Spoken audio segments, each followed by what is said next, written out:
Well, for everyone who called it, I sure hope somebody picked up that phone. What's up, guys? That guy with a pencil here from Fat Doom 2 have it on me and keep it on me at all times. Another fun fact. You want to talk about the red herring of Doom and Despair, dog? The way this chapter opened up with this beautiful, delicious, scrumptious color cover page. I could have sworn we were getting another half and half, but we got it all in, and I'm not gonna lie, it was against all in. Ooh, I'm excited. But before we get into any of that, let's talk about this glorious color cover page for Chapter 17 of Jujutsu Kaisen Modulo, which is known as Chaos and Harmony. So, Dabura has green hair. I'm genuinely starting to wonder if all of them have green hair. Because Dura had green hair, Maru has green hair, Cross has green hair, Jabaloma doesn't have hair. What's his name? I completely forget the other guy's name, but like, do they all have green hair? I mean, it's not impossible. Like, notably, there are large swaths of the population who all have black hair, or large swaths of the population who are brunettes. Like, in fact, I think like blonde hair is the outlier. It's like green eyes. Like, despite, like, I know a couple people with green eyes, but like the grand scheme of thing, I think like 2% of the planet has green. Hold on. I know I shouldn't be doing this, but now I'm like, I've bamboozled myself. How many people on Earth have green eyes? We'll do green eyes first. I'm pretty sure that's smaller. Have green eyes. Eggs? Yeah, look at, well, to for this AI overview, no, it really goes to that. Well, according to Kugler Vision in 2021, only about 2% of people in the world have naturally green eyes. So, 8 billion people on the planet, I'm pretty sure either 8 billion or possibly 9 billion, or soon to be 9 billion people on the planet, 2%, which is still like millions of people, which is why I know a couple of people with green eyes, but still, small part of the planet. But then, like, how many people have brown or black hair? Really, we'll go with brown. We'll say how many people are brunettes. Because technically, despite my hair being really, really dark, it's actually also brown. Once you get like really, really close look at it, it's actually brown. But it's a deep dark brown. So let's see. Have brown hair. Pretty sure it's like 80%. Only 11? Oh, wait, no, after black. Which accounts for 75. So maybe I do have, well, to be fair, it's brown or black. Whatever. That's why I said brown or dark black. But so wait, is it really? But it makes sense that so much of the population has black hair. And that was my point about Dabura possibly, like every Silurian we've seen so far having green hair, even ones from different tribes, because like that may just be the universal color, dog. It'd be like that. 75 to 85%. And 90% of the total population has black hair. 70%. I'm getting like between 70 and 90. So yeah, that may just be the case there. But Dabura has green hair. I do like his color design. I like his marking specifically. They being like a deep bronze, I'd say. Like a deep dark bronze. Probably like an oak brown. Is actually really, really cool. And ultimately, Maharaga looks fantastic in Yuji's art style. And very specifically, the massive wings look really, really cool too. Maruaga was only drawn with like super fat wings on like his initial panel appearance. And then ever since, he got like the really streamlined, smaller down, easier to draw wings, which makes sense. But it is cool. I do wonder if this is meant to imply that the latest adaptation he's gotten has something to do with the wings. Maybe the wings can like reflect Dabura's light or something, or if it's just like a cool visual. Regardless, a really cool color cover page. I'm not going to sit here and glaze it too much. I've been glazing Yuji Wasaka Sensei since they dropped the first chapter. So we won't go too deep into it because we have a lot to talk about in the chapter itself. Because we open up with two little comic strip panels. Once again, giving us a little bit of back-end characterization because, golly, we were moving quick in this short series. As we talk about perceptions. And Maru remembers a certain comment made. You know, like Jabaloma. Oh, he's the one who looks most like an alien. Oh, by the way, what do you picture when you think of an alien? And Tsurugi shows what? Like, this is obviously a reference. I mean, you know, I said Squidward in the live reaction, which is like 26 minutes long. You check that out over on Patreon for as low as $1 a month. Or remember, for as low as $3 a month. Check out the live reaction. 26 minutes long. Well, it's not supposed to be that long. But this may just be an E.T. reference? Because I said Squidward just because, like, the round dome shape and, like, the well-defined eyes. But you could just say it's, like, the generic big bulbous head, deep black eyes alien reference. I don't know. But that's what Tsurugi draws. And then, notably, Yuka draws just, like, a xenomorph. It's not actually a xenomorph for, you know, legal copyright reasons, which is why the same reason I'm assuming that isn't actually E.T. But, like, I don't think the traditional alien design is copyrighted or anything. So I don't know why they wouldn't go with, like, the more traditional alien design that is, like, more commonly thought of when people think of aliens. And then they show off either a character from, like, I completely forget. I feel like it's some kids' Sesame Street kind of show. or something else. Like, I don't know what. This is a reference to something. I meant to look it up before I started the review. And then this reminds me of Krang. From Teenage Mutant Ninja Turtles, you know, the brain in a jar? Or the brain alien species in a jar? Like, that's what that reminds me of. And Skeletor for some reason. But, like, Skeletor's not an alien, but Krang is an alien. So, the most hilarious thing about this is, Maru does point out, dog, none of those look like Jabaloma. Which is very, very true. But, admittedly, Jabaloma's design, it's kind of close, but I think it's mainly because he's bald. Like, notably, aliens are rarely portrayed to have hair. Like, that is, if you think about, like, a lot of common alien designs, E.T. doesn't have any hair, Xenomorphs don't have any hair, the general, once again, bald, bulbous alien design with, like, the black eyes, they don't have any hair. I think the fact that Jabaloma has a third eye and he's bald, I think that's why they typecast him. That's the main reason they said that. But of course, they naturally flip the script on him in Perceptions Part 2, where Tsurugi says, well, I guess these are the scarier options. Which is why I'm very confused. I feel like I have this reference wrong. My brain wants to say Star Trek, but I've never seen Star Trek, so I have no idea what this is a reference to. But I wonder why this one is particularly scary. I get this one being scary. This one too, I don't know why this is supposed to be scary. But we see, you can admit, there are cuter, friendlier ones too. And Maru goes, intriguing. Tell me more. And naturally, Yuka's like, oh, how about you, Maru? What do you think a scary Earthling looks like from an alien perspective? And Maru goes, I've got it! And he draws Sukuna. Like we know what that is. Sure, there are no tattoos. No markings. Sure, both eyes look normal. And there's only 2 eyes. But that's Sukuna. You aren't slick, gay. I know it's intentional, but you are slick, gay. Which is hilarious. You wanna know why it's hilarious? Because that means... Actually, no. Maybe they did know Sukuna had 4 arms and 2 mouths. The thing they didn't know is that Sukuna had more than 2 eyes. That was the main thing. But ironically, he just drew a Sukuna with 2 less eyes. And we see that naturally Yuka and Tsurugi look on and are like, what? Well, why does it have 4 arms? And Maru says, because it looks stronger that way. Which, as we know with Sukuna, most certainly was the case. And naturally Tsurugi asks, why is a mouth on its stomach? Now, this is what makes me want, do they know anything about Sukuna? Because, like, you know, a mouth on the stomach would actually be really, really helpful. But we see that Maru admits, I thought it'd be convenient, which, for all intents and purposes, it was. Sukuna didn't use it all too much, though. Like, what are the times, like, he uses the belly mouth, I'm thinking, like, specifically Shinjuku Showdown, and I don't think there's any time before that he could have used it, but, like, I think he uses it, like, twice? He uses it against Kashimo, and then maybe he uses it against Hiro, but maybe I'm just remembering that. I know Yuta rips his tongue out. I think he may have legit only used it against Kashimo. Kashimo upscale? Like, I'm trying to think. I don't remember any other time he actually spoke exclusively from the belly. I know the belly button got punched and interacted with a whole bunch. Tongue torn out again. But, like, I don't actually remember. But, with it being the case, hopping into the chapter itself, we actually get a little bit of backstory. Or a flashback-ish of sorts in the middle of Tsurugi. I don't want to say getting violated, but, like, let's just say he doesn't actually land a single proper hit this chapter until a certain something happens. But we see that Tsurugi explains, our dad disappeared right after Yuka was born. For a while, and for no particular reason, I was obsessed with wanting to know what my dad was like. And I don't know why he says for no particular reason. Like, I was lucky enough, admittedly, to grow up with my father. He's a mess. I'm also him. We're a mess. My little brother's also him. The 3 of us are. But with it being the case, I don't know. It would make sense that a child would want to know why their dad just up and left them. But he says, for no particular reason. Though that may be a little bit of, that's the gut. That may be a little, stay hydrated, folks, but don't overdrink. Water. And in general, don't overdrink, but don't overdrink water either. But, Tsurugi says, neither my grandparents nor my mother were seemingly willing to talk about him. So I went around secretly and asked some prominent Gojo clan members. So, the nature of... Well, actually, no, I'll get into it in a second. Let me complete the full page before I go into it. And I was surprised to hear that my dad was serious and diligent. People said he took after my grandpa, Yuta. And he did! Look at this man! Maki's genes didn't even fight! They didn't even get... Like, the slightest bit of fight. Like, look at... That's just Yuta. That is just, like, same cut, everything. Same jaw... Like, that's just Yuta. That's Yuta with who's mogging. That's it. But to be fair, I also, as a person who is quite literally just the male version of my mother, sometimes the other parent might as well not be there. sometimes the dice do roll and you look nothing like them.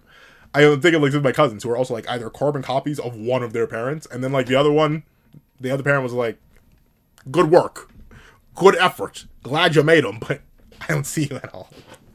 But with it being the case, but that diligence might have been his very undoing. He grieved how weak his generation of sorcerers was, and the next were, compared to his parents' generation, sinking way deeper into worry and anguish. Shortly before his disappearance, a maid reported seeing my father confronting a hooded man who had a scar on his face. She didn't know the context, but the man said this to my father. It doesn't matter. So, Yuji Tadari desu ka? Is that what we're going to talk about first? We're going to talk about unnamed father man, because he doesn't get a name, but Yuta's son being very concerned about strength is very, very interesting. I think it ultimately leads to the idea that he is that, like, in-between generation that Wee was talking about when Dabura went, like, what, 2 chapters ago? When Maharaga and Dabura first started getting down and dirty with it. The idea that the kids of the current generation don't know anything, but it's clear that Yuta's son presumably had some insight on Sukuna. Presumably had some insight on the previous generation and the power. Presumably had some insight on all that. By the time both Yuka and Tsurugi were born, Yuta and Maki were already, like, white hair old, I'm pretty sure. In fact, I can literally go and check that, so I will. Hold on. Chapter 1, I'm back. You can blame it all on me. I was wrong, and I just can't live without you.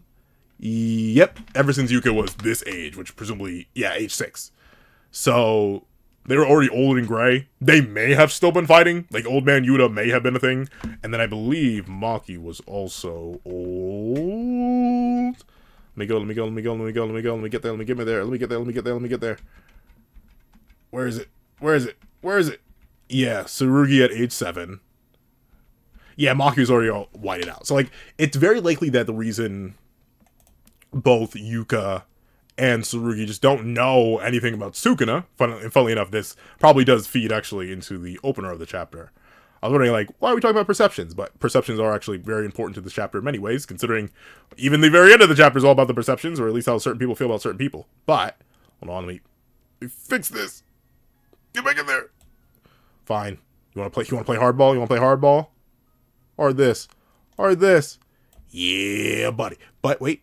That's still too much. See, that's a little too much. Hold on. Let this old man cook. Hold on. Cook, old man. There we go. But, all that being the case, I'm assuming the reason Yuka and Tsurugi don't know is because they were so detached from the Shinjuku Showdown. And it is very likely that a certain someone did end up softening them. Or at least softening whatever hypothetical strength they could have had by taking away any dangerous experiences. And that was Yuji Itadori. Obviously, this masked man. Who could it be? This masked man with a scar on his face. It's Yuji, right? No duh, like, this is Yuji. But why could Yuji have led to the next generation being softer, and then obviously the generation that seemingly being even more soft? It's presumably because Yuji had kind of taken up the mantle of handling everything. Right? Like, obviously, Saru, like, the rest of the sorcerer were probably still active, but the main stalwart wall was Yuji. And even if he wasn't, I'm assuming the reason he said it doesn't matter isn't necessarily because he's, like, being so cool and so edgy, bro. It doesn't matter anymore. Life is but a dream. Like, not that. The reason he presumably said it doesn't matter is because this is probably a Yuji before Hana's death. We don't know the timeline for when Hana died. But considering Tsurugi looks around the same age he was here at the time of the flashback in chapter 1, he's probably 7. So, if Yuta and Maki hadn't died, I highly doubt that Hana had died at that point. So we know Yuji was still attending funerals. Yuji was still tapped in. Yuji's probably still on super high alert for the entire Jujutsu world. So he's like, as long as I'm still here, you guys don't have to worry about anything like that. If another Sukuna Seer threat shows up, I'm here. I'll take care of it. And then after you're dead and gone, I'll take care of the next one, and the next one, and the next one. That's why I'm assuming Yuji said it doesn't matter. Because this is before he was like, oh man, this eternal youth immortality thing sucks, bro. I just wanted to end. Like that's presumably all before this. Or it could have been like the start of this. But regardless, you just said it doesn't matter. Also because, let's be real, all the threats are dead. like, obviously, cursed spirits are still running around, but not only are they not running around to anywhere the same degree, they're only running around in Tokyo, but also, cursed spirits are fodder compared to cursed special grade sorcerers. And what special grade old ancient threats were left? Kenjaku's dead. Suga is dead. Tang is dead. Well, yeah, Tang is dead. Like all of them are gone. So yeah, it doesn't really matter. If anything, just I'm assuming Yuji's message here is it doesn't matter. Just focus on your life. Be who you are. Raise your kids. But of course, Yuna's son heard that and said, "Raise my children. But I want to be swole." And then he left. And we see very specifically. Hold on, let me take a sip.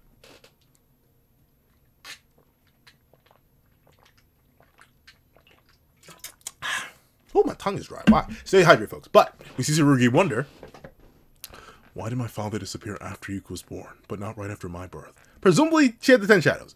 And then we see Tsurugi say, it seems to have something to do with whether or not Yuka and I had cursed techniques. I'm not sure how we reached this conclusion, but I was told Dad felt his role was finished once Yuka was born. Which is crazy. Like, buddy, pal, raise your children. Like, especially knowing that he was so concerned about the strength of his generation, the generation after. Why do you think abandoning your children would be the best way to foster strength in your ideals? We're just like, man, ball out. I don't care. I don't care about these kids, dog. Like obviously, what? Hey, Brody. Why would you not raise your kids to be strong and great? Bro straight walked out of them. And you may be like, oh, well, he went to find you. He had already found Yuji. Yuji legit told him, I got this gang. But he didn't listen. He's abandoned his kid. It'd be one thing. Here's the thing. Flip these events. He abandoned Yuka and Tsurugi before meeting Yuji in order to try and find Yuji. And then he found them in this one instance. And then, like, never again. That'd be one thing. No! He found Yuji first. Yuji said, it doesn't matter, bro. I got it. And then he still abandoned his kid. So I don't feel bad for you, son. Stole your father's entire face. And then didn't even want to raise your kids. Left it to your parents. But, with it being the case, we see that Tsurugi says, what if I had a cursed technique? Would Yuka have ever been born? And if Yuka didn't have a cursed technique, would her father not have disappeared? Which is an interesting question, right? And obviously a question that makes sense in the mind of someone like Tsurugi, who thinks about the fact that, yeah, he still ultimately, despite his extreme physical strength from health restriction, is still definitely like a quote-unquote runt in the litter. And just another sign of decaying strength of the sorcerer generations.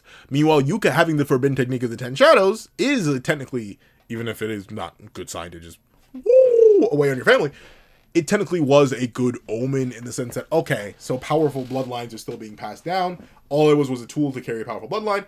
I did all that. I'm going to go train in the woods for life. And that's kind of what he did. I think it is very important that we didn't get this guy's name because I don't think it's going to be all too important. But it is very interesting to see Tsurugi struggle with the idea of just the nature of his father, since he didn't know him. He didn't know him at all. And then this man who's responsible for him and his sister just up and disappears. And not even the same way that, like, you get closure, even if it's a sad closure, when, like, a curse cooks one of your people. No, that's just the dad. Just gone. But, with it being the case, we see that Tsurugi says, I thought I had to make sure you never found out about any of that. But she's smart. So I think that she... Unfortunately, Maru is seeing the backlog monologue rolling on. He's like, Kangaroo-ni, I don't know if you forgot who's the chapter is named for, whose technique the chapter is named for, but one of us got a curse technique, and it ain't you yet. As Tsurugi goes in for a swing, kind of sort of, not really, as he just latches onto the side of a floor, the building, question mark exclamation point. But we see that it's really a building as Tsurugi hangs from his fingertips. Solid finger... I'm going to say finger core strength, but that's not a thing. Finger strength of doom and despair as he holds on while gravity is literally yanking him down. Only for him to nearly get a pound shot.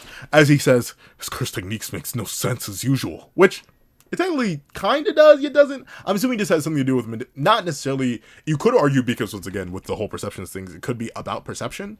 But I do think there is actual, like, genuine matter manipulation stuff going on, considering, well, you know, the now-knocks. But, with it being the case, we see that Tsurugi nearly gets impaled through the back and only gets a cut on the side when Maru lunges in straight, trying to take Tsurugi out of the fight. And notably, we see Tsurugi be forced out through another wall, And then Maru leaps out the top, runs down to put pressure on Tsurugi. And very specifically, I love this moment too, right? Like, how do I explain this in a way that makes sense? Well, essentially, have you ever been faked out before? Like, this doesn't have to be a fighting game, just in general. Like, have you ever been... Well, I feel like everyone's hit the high five, down low, in the middle, too slow. Like, that's essentially what Maru does here. He puts Tsurugi in the perfect mix state. Gives him a hard knockdown on twisted terrain. Tsurugi lands, thumps, stabs it, and instead of removing the blade, he then proceeds to swing the directions again. He still got motion though. Like the motion is insane. This was a glorious legendary bait. But with it being the case, we see Tsurugi straight, boom, and slam. Well, wrong side. He boom, slams against the ground again, as everything's been restored. As Tsurugi says, he flipped us right side up again. Darn it! And this is the big thing. I'm not gonna get on Tsurugi's case at all for this because how do I put this?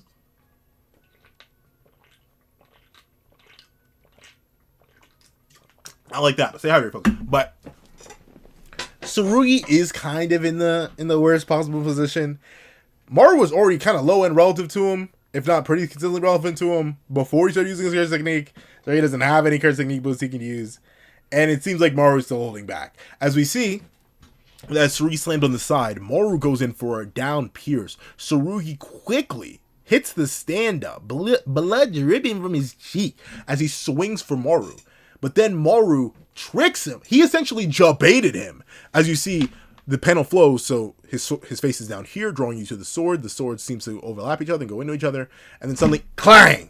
He catches the sword in between he catches the katana in between the two swords. In between the two halves of his sword. And naturally, Tsurugi looks at it and is like, wait, he's gonna break it. This costs way too much money. And he proceeds, when I tell you, they've got motion, Win. They've got motion. They got motion. In the ocean, they got motion. Because obviously Tsurugi's a superhuman who's heavily restricted, so obviously he just built like that. But I want you to imagine someone goes to break something in your hand, and your immediate response isn't to let go of the thing or yank it away backwards. And you're doing this all weirdly disoriented, mind you. You flip on no build up or nothing. He went from, oh no, he's going to break it, to a whole flip and got rid of both of their weapons. Now, of course, in most circumstances, this would be fine. If he wasn't fighting one of the few telepaths in the entire verse, as immediately, or the telepath connects in the entire verse, as immediately he's met with foot straight, he got the Piccolo stompers straight to the dome and then flying out the building. This is the drop kick of doom, despair, and everything unfair. Notably, they don't even retrieve the swords after this too. They're just like, all right, straight hands. Quite literally all the way to the end, just straight hands. But we see both roll and he pulls up. I wish I could see if it was a double drop. We're so zoomed in, I'm pretty sure it was just a single foot. And in fact, I don't even think it was... you could interpret it as one of two ways. You can either say it's a stomping motion, or think of it as I'm not sure. I don't watch enough fight to know who's drop kick somebody. But think of it a drop kick to the dome, or think of just a one leg, boom. Which was more disrespectful? I think it's the one leg, and that's clearly what Maru went with, as he sends Tsurugi flying out the building, Krakatoa type beat, and we see as the Grak clacks. I know I don't have a degree in writing, but please, I've been reading all my life. Why are we doing this to me? It's all the fanfic I've read, bro. It's all the fanfic. I say knowing that I've made mistakes in pronunciation a while before I read fanfic. But with it being the case, we see in the open air, in the clear skies, Maru seemingly... I'm not gonna say he has his number, but it looks like Tsurugi's just a little bit fried. Breakfast, lunch, dinner, and a snack on the side, kind of fried. And we even see Maru. Unfortunately, he doesn't hit the Vegeta, which would have been absolute and certain doom. But he hits the I win. And unfortunately, if there's any singular universe any single universe where the last thing you want to do is declare victory early, it's JJK. As he says, I win. And Tsurugi's like, you forget? I'm the grandson of Yuta Kotsu, dog. I'm not going out this sorry. Maybe. And if there's even a 1% chance I can save Yuka, call me my great uncle Akari. Because I'm going all in. Now, I'm not sure what, like, the sibling distribution is like in the people who watch the JJK reviews. But I will admit, one big brother to another, there or older sibling in general, because I know it's the same for any people, anyone who has a younger sibling or even younger family members. So those who don't have younger siblings, or even like stretching it super duper far, just people who are younger than you in general. I know I care for people older than me too, but still, there's levels to it. There's like levels of like, oh, I need to lock in and take care of you, that are different for people who are drastically younger than me. But I respect Tsurugi's dedication to the moon and back. It's a statement of like, don't you dare ever touch anything I own. I will spread your entrails across the 9 realms and parade you about so they know everything but what you were truly supposed to look like as I spread your atoms across all creation. However, heaven forbid someone does or says or even looks at you funny, I shall make them regret being born. Because you're my baby sibling. You're my little one. You're under my protection. So I do understand Tsurugi's absolute dedication, where he's like, I'm going all in, bro. I'm going all in. And of course, was it actually a reference to Akari? Probably not, but still, I'll take whatever I can get. Uncle Akari helping raise Tsurugi, that'd be really, really cool. But when you see that Maru looks on and is like, wouldn't have expected anything less. And he then proceeds, the crazy thing about this is, he says I win, but note how he had the 1-inch punch locked and loaded. He didn't hit this. I wonder whenever. Hold on, let me back up. He didn't hit this. I wonder if Tsurugi would ever hit a pose, or no, Maru would ever hit a pose like this in midair with possible vehicles flying around. He would never do something like that. But he doesn't hit that. He ups it. No, he ups it with his left. He ups it. I win. See Tsurugi still standing or flying at this point, and is like, never expected anything less from you, potato chip. Boom, and just drops him. Look at his face, bro. That is not the face of a man who's okay. He gets the 1-inch punch of doom, gets sent straight through a building, and look at him! Dog. Who he feeling like? Who is he feeling like? Hold on. I can't even hit the pose pro. I can't, hold on. Like, I want to jump, because I'm on the second floor. But like, who is he feeling like? Maru! If you don't get your aura forming by, I don't blame my aura form too if I could do this, but dog. Look at the menace, bro. And once again, I do like the detail with the eye seemingly being like either a representation of Maru's more like culturally loyal or darker instincts, the chaos in him, if you will. It's the one that's completely shrouded in darkness, meanwhile his regular eyes are not. But still, the sheer aura of this man, and the sheer respect, right? Because look at Tsurugi, dog. I'm not going to say deep fried, but he's not looking all too good, right? He looks like he may just be done from the 1-inch punch of doom alone. But Maru's like, no, Tsurugi, I may have barely known you for a few months at this point, but I know you have that dog in you. So I'm going to have to hit you with not 1, not 2, not 3, not 4, not 5, but 6 separate... Wait, is that 7? Lord. Actually, it was 7. But not 1, not 2, not 3, not 4, not 5, not 6, but 7 separate vehicles, Tsurugi. I know you have that dog in you. So I'm gonna treat you like one and send you to the pound. The impound, and boom! Slams numerous vehicles right atop Tsurugi. And sends him with so much force, they basically split the building in half and send Tsurugi through it. Maru clearly doesn't actually want to do this. Look at that man's face. It's not the face of a man who's happy. Meanwhile, his third eye is like, yeah, buddy.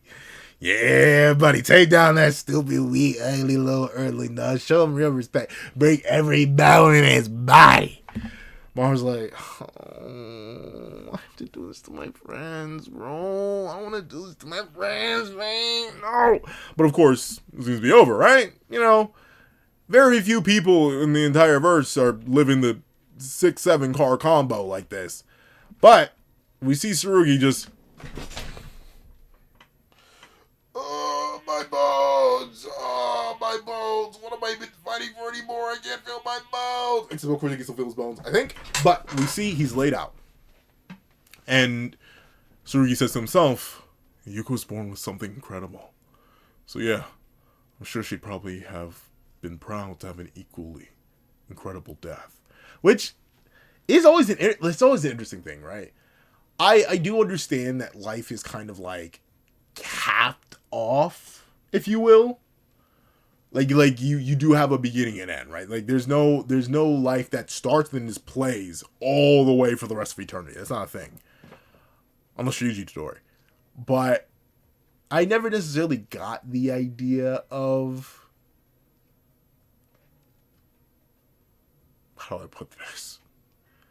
That warrior's pride, if you will. Like it's very Vegeta-esque. But Goku's like, or not Goku, Gojo was like that too, where he's like, hey, I'm glad I died to someone stronger. There's that idea of like, hey, as long as I went out doing something I love for the good of the people I love, I don't care. And I just don't, man, I just don't want to die. Like, I don't like all these characters being like, oh, an equally incredible death. Live your life. Let your life exceed your incredible death. You can have an incredible death too while living a great life. But we see, all that aside, Tsurugi admits, but I can't just help that. Whether I'm in touch with her or not, as long as I know she's out there somewhere in the world, living her life. Hey, spirit. Wait, wrong thing, but living her life, that will be enough for me. That's all. And we see a certain little thing begin to flash and bling bling. As guess who's back. Tell a friend. Rika's back again. Guess who's back.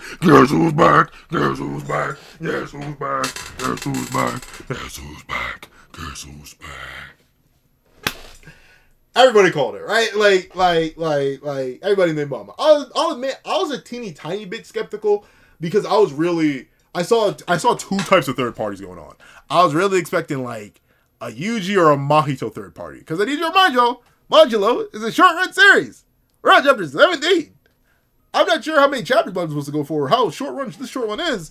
But like, I've seen numbers as low as 21 chapters. I think the highest I've seen is 28. We still ain't got a Yuji and Mahito just yet. So, if any of the third party, I was not expecting Rika. But the Chekhov's gun was loaded. It's just finally being fired. As Tsurugi goes, yo, I may be tweaking after the 5th car, dog, but is that you, Grandpa? And we see from the shadows themselves, he goes, hold on, because Rika's voice is a mess. I should probably give Rika a deeper voice, but I feel like it's more important to fit Rika the character. Or the Husk? I'm assuming this is the Husk, right? Because Rika's soul's been in heaven, so like, I don't think this is like the real Rika. But, let me take a sip.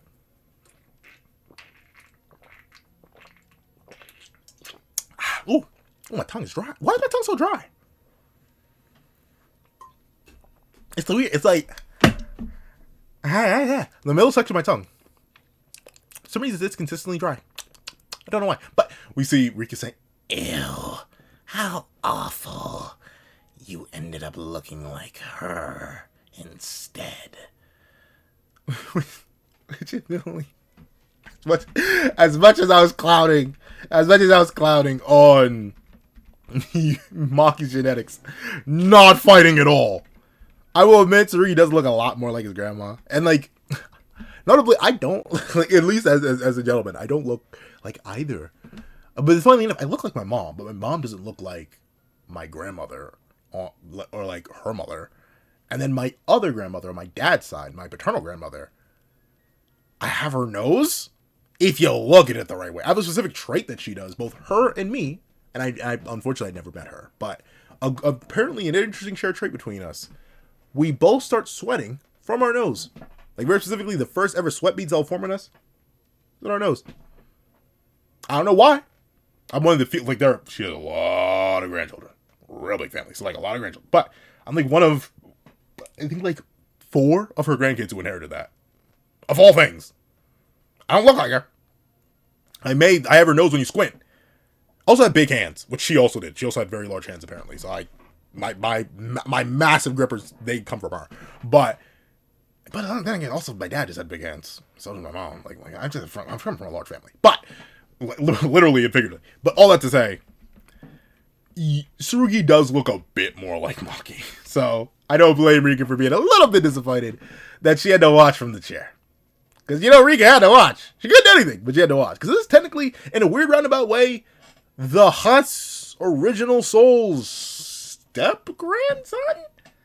Like, they weren't actually married. They were promised to get married, but, like, and we're, like, at best, that great-nephew, at worst, step-grandson. But, with it being the case, Rika, despite being very, very annoyed that her baby boy did not pass all of his perfect genetics just to make an exact copy of himself down to his grandchild, only his son, says, but I'll save you, because Yuta asked me to. Now say, I accept. Now this is interesting, right? I'm assuming the ring, once again, I made this analogy, it's like a wire that connects its holder to Rika, the computer, right? Because Rika essentially acts as like a terabyte storage system, right? So maybe not computer. Maybe like let's say the sorcerer is the computer, the wire is the ring, and Rika is the terabyte drive, right? Of cursed energy, of stockpile stuff. That's what Rika is. So essentially, when Rika says, now say, I accept, it's essentially like whenever you plug in like a new drive to your computer and your computer's like, trust this drive, and you say yes. That's essentially what Rika's doing here. So Rika likely, I'm not sure if this is a one-off thing, but Rika's here. So I wonder if the ring keeps getting passed down generation after generation. The husks that Yuta formed all those years ago, can it just keep passing on and on and on and on? Or does Yuta have to have a personal connection to the person that you pass it down to? Considering Rika is answering Tsurugi's call, and we know that Tsurugi they technically spent time together since Tsurugi had the ring for longer. But obviously, Tsurugi was a grandma's boy. Meanwhile, it was Yuka who was the grandpa's girl. So, like, I'm actually kind of interested how, like, this works. And can Rika just be something, like, years upon years upon years from now, as long as the ring is still intact, can they just keep linking up that connection? Can they keep plugging in to the Rika external hard drive just to make sure they keep having access to her? Because that's actually pretty cracked. But we naturally see that Tsurugi, desperate for literally any way to win, as he admitted, hey, if there's even a 1% chance to save Yuka, I'm going all in. He naturally asked the one question that matters in this scenario. Hey, if I do that, then can I win?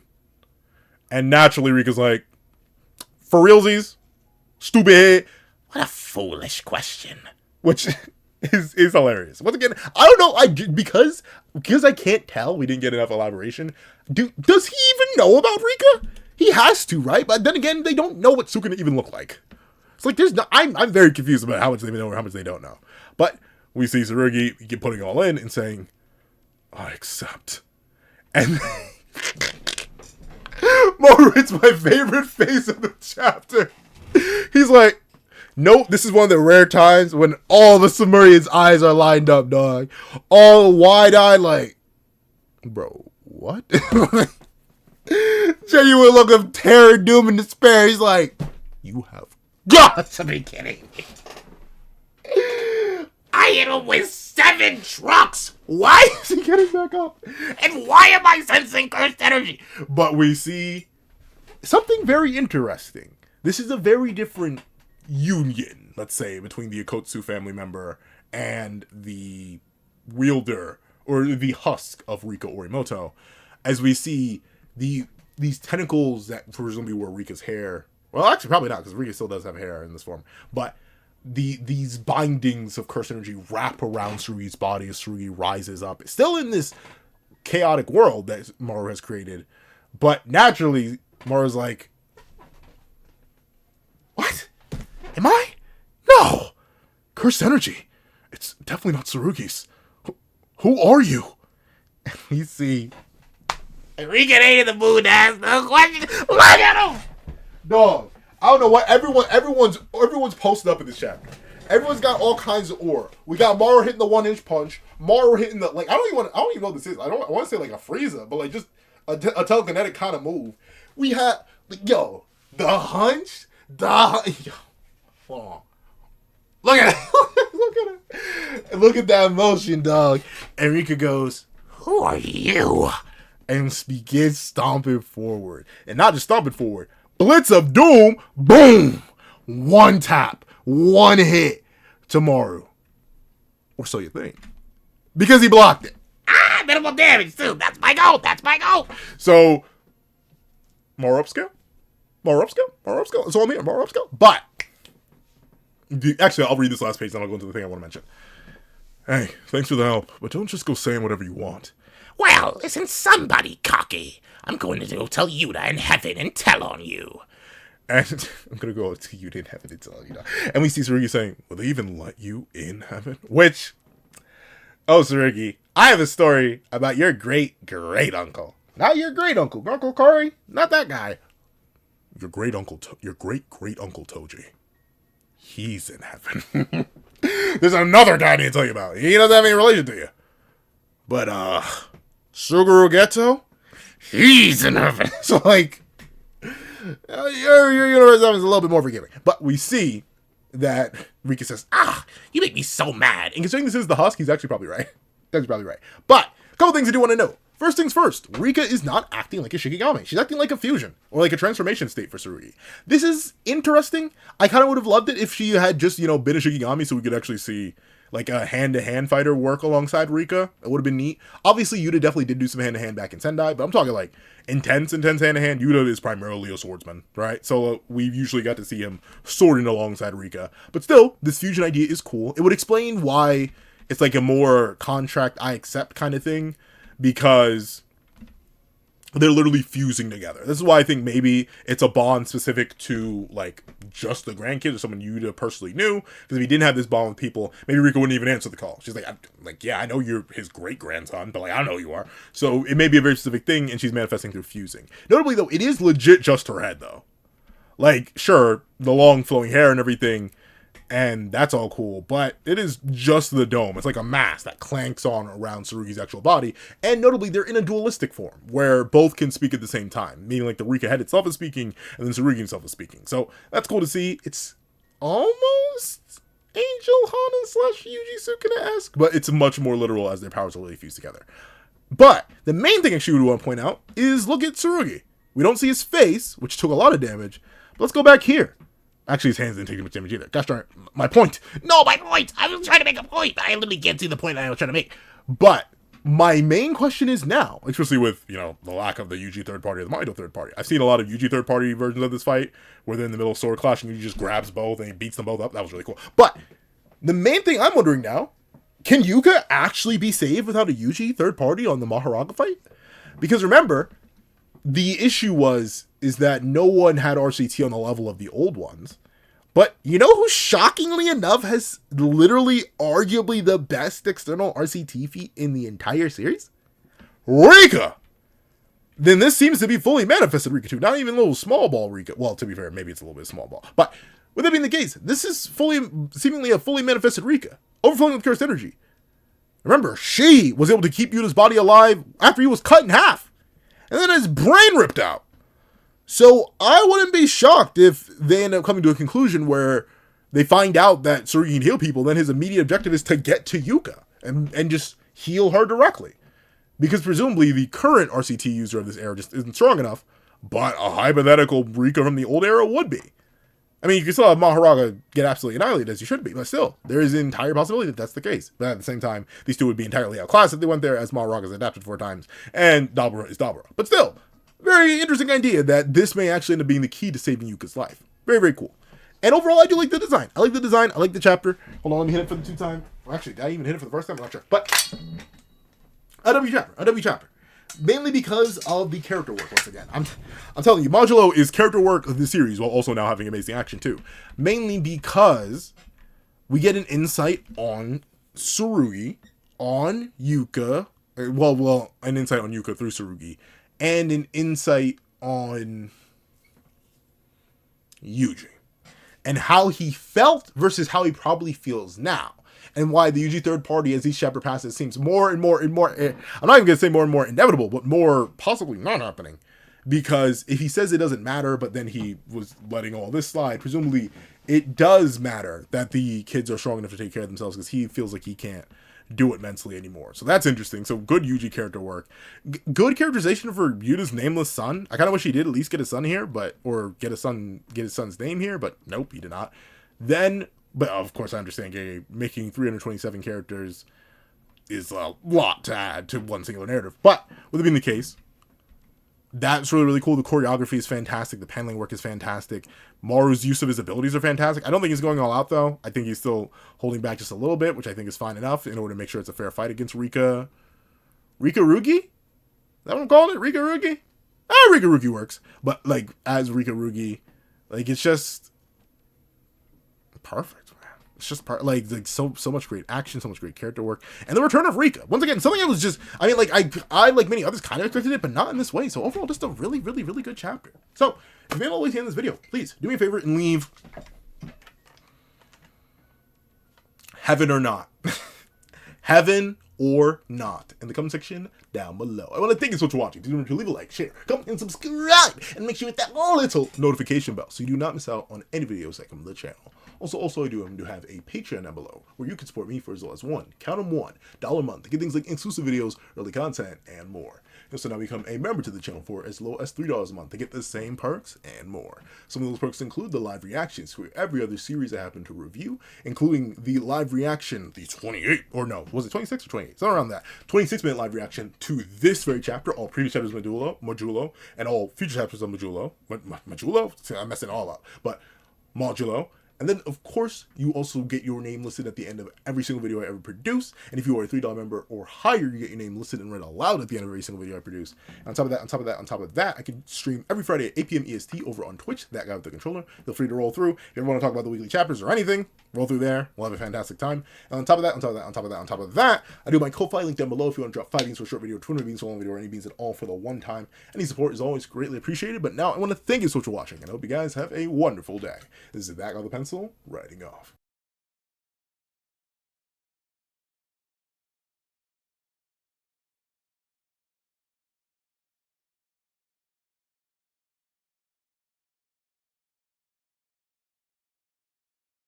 I'd like to give a thank you to our sketch tier members: Eternal Flame, Red Wolf 4765, Astro, Glacier XZ, Zera, Brandon Payne, J2MA, Guillaume, Pura Ura, Enzo, Yuki Ally, Grim, Ollie, Daboy, Corey Watson, Damon Brown, Magic, CCC, Rondo Furen, Dino, Hector Gonzalez, Tim Thomas, Kaving, Julian Perret, Akolade Babatunde, Union I, RXN, Nevis 97, Logan Guzman, Dead Meme, Karu Deer, Christian Carter, Keon Stewart, Donovan McIntyre, Sino King, Hamza Idrisi, VNA DNA, Edwin Igbinoba, Straw, Athenzi Shear, Antavius Mitchell, Azo2404, Superflame Zero, Weary Exile, Karina Hernandez, Sheesh King, Window Life, Alex Kenny, Victor Jacobs, Todd, Dre, Axis XZ, The Practical One, Aswin Hedi Prasetya, JMD Katie, Devi Pesiet, Landon Clapwick, Heath Nelson, CAET, Funny Dude, Jagoda, Plant Crone, and Striker Man.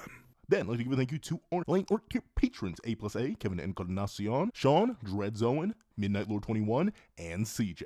Then, I'd like to give a thank you to our Ink Tier members: King RTX and Triple the Fourth Shrimp 06, along with Zom. I'd like to give another thank you to our Digital Art Tier members: J Warrior and AZ Void. And I'd like to give a final thank you to our Colored Art Tier patrons: Joaquin Munoz and Joaquin Munoz.